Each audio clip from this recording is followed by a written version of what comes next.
Pedoman hidup muslim, Al-Quran dan As-Sunnah. Itulah jalan keselamatan. Wa anna hadha sirati mustaqiman fattabi'un.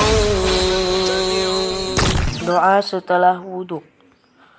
Asyhadu an la ilaha illallah wahdahu la syarika lah wa asyhadu anna Muhammadan abduhu wa rasuluh. Allahumma ij'alni minat tawwabin waj'alni minal mutatahhirin. Aku bersaksi bahwa tidak ada sesembahan yang berhak disembah selain Allah semata.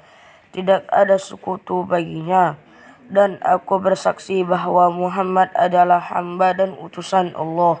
Ya Allah, jadikanlah aku termasuk hamba-hambamu yang rajin bertaubat dan menyucikan diri.